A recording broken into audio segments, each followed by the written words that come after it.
My name is Amy Sherman. I'm a chef, I'm a mom, and I'm a beer drinker. Shocking, I know. That's right, I'm a girl who really likes beer. Out of the way, boys.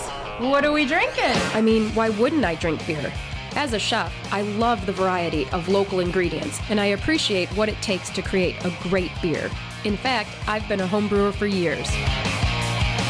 All across the United States, microbreweries are popping up with plenty of atmosphere, plenty of local foods, and of course, plenty of beer. We'll see the ins and outs and the ups and downs behind the taps at some of the country's best microbreweries. So join me on the Great American Brew Trail as I taste my way across the USA, one pint at a time.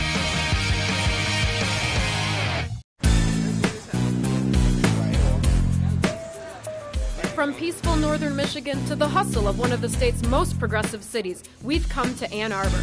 This town is packed with locally owned restaurants, lots of Wolverines, and 5 different breweries.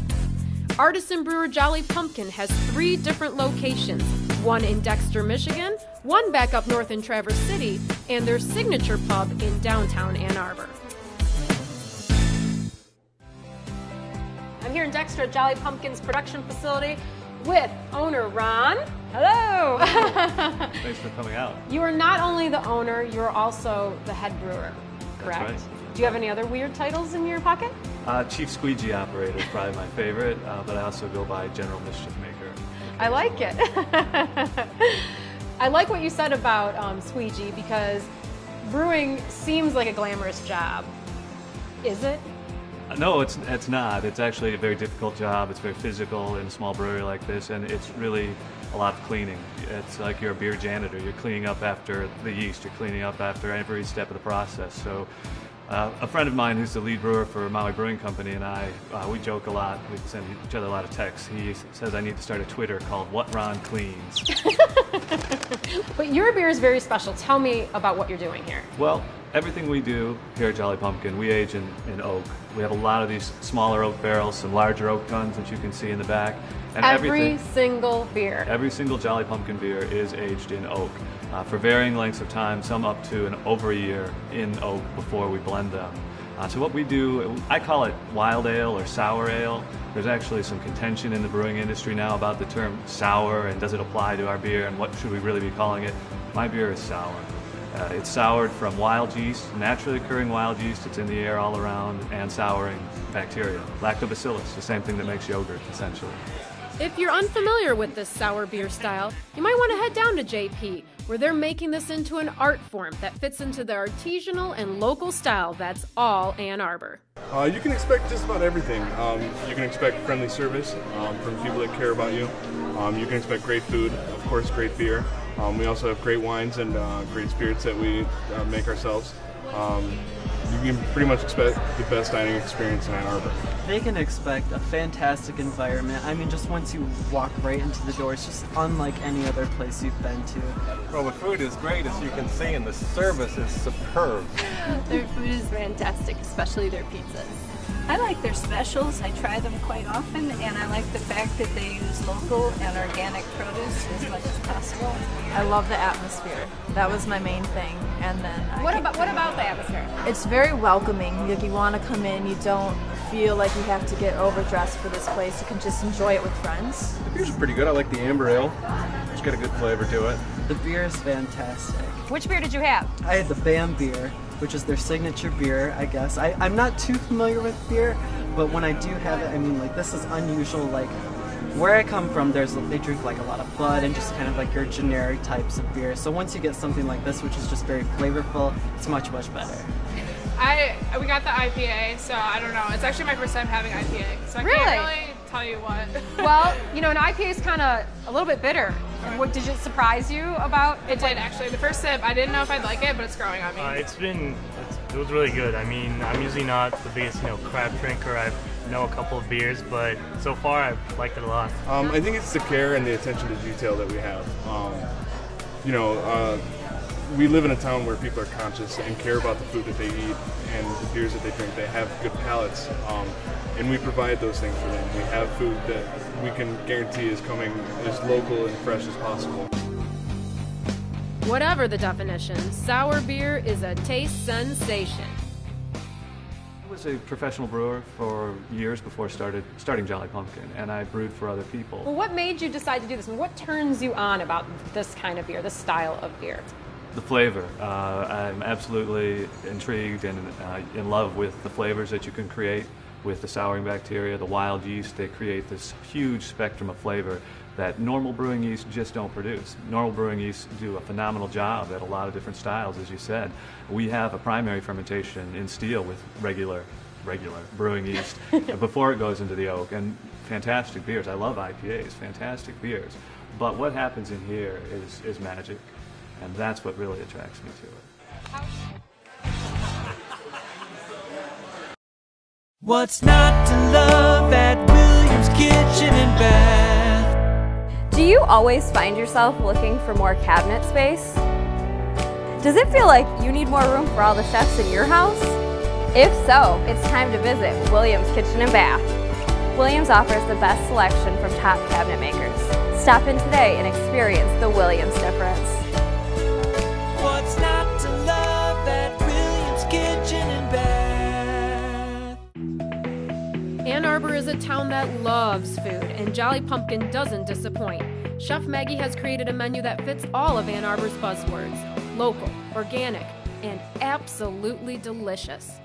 I'm here with Chef Maggie on the deck at JP. You are the head chef. I am the head chef. You just told me you were the head of nothing. The head of nothing. I'm teasing. But you're also the general manager here. Yes, yes. So this is your ship. This is under your command. What do you like about that? I like being able to kind of guide the vision of this place. And what is the vision? The vision is we're very welcoming to everybody. When Ron and I sat down and talked about this place, because his beers were so extreme 3 years ago, we never wanted anybody to walk into this place and feel intimidating. Mm-hmm. From the menu to the staff, the ambiance of the restaurant, it goes full circle. How does the pub fit into downtown Ann Arbor? You know, it fits in really well. Ann Arbor is becoming this beer town, and we're one of 5 microbreweries right now. And the way we all see it in town is that that's a good thing. The more breweries, the better. That just brings in more people that appreciate good beer. But aside from that, we have all these other things that people in Ann Arbor really want as well. So is it the open fermentation or the oak casks that give Jolly Pumpkin its special taste?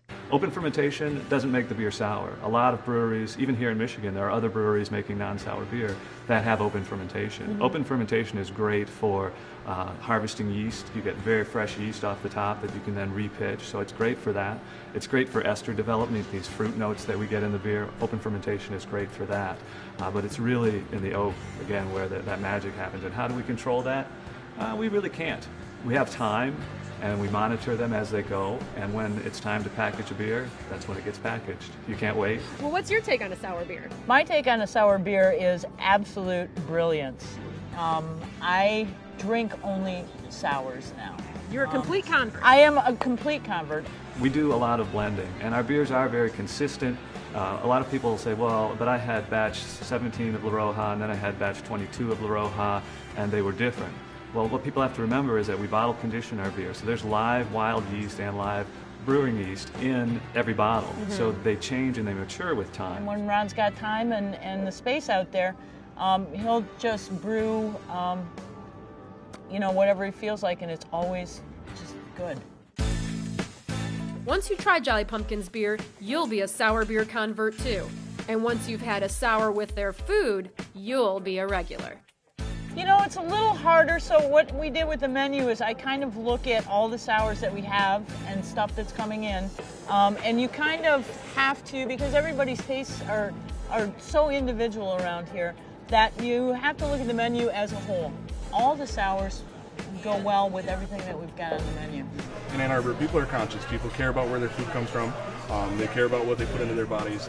These look great. Now these have what on them? It's got red chili chicken, black beans, and it's ancho chili and tomato sauce base. It's got salsa verde on it, Bella Dry Jack, and a 2-year aged cheddar.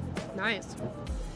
They're delicious. Mm-hmm. This is called the shrimp and grits, and it's with some kind of corn succotash and grits, cakes, and then some shrimp on top with the different kinds of mushrooms. The service has been really good. The people have been really nice. Like setting up a reservation and everything was really easy. It's been a good experience. I had the Calabaza Blanca. It's very sweet and fruity. I feel like it would go good with burgers or something like that. I ordered the South Pacific pizza. It's kind of pineapple and ham sort of thing. It's the manager's favorite. Is it? We'll see it. He has good taste, I'm guessing. After great beer and great food, what's up next for Jolly Pumpkin?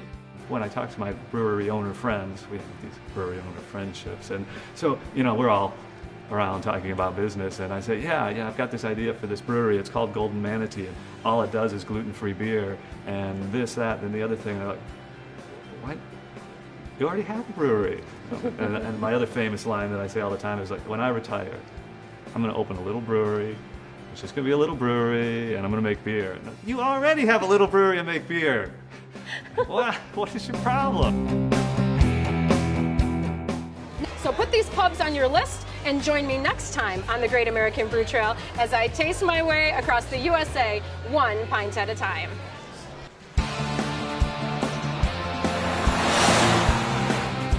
Pints and 23 ounces, plus we offer a sampler that incorporates all of our beers. Well, but that's where having a beer at the end of the day comes in, because that helps you, again, it's one of those things that can calm your brain down and help you focus on what you need to focus on. Ritalin for adults, maybe? Using the cherries in your beer gives your beer a sense of place, doesn't it?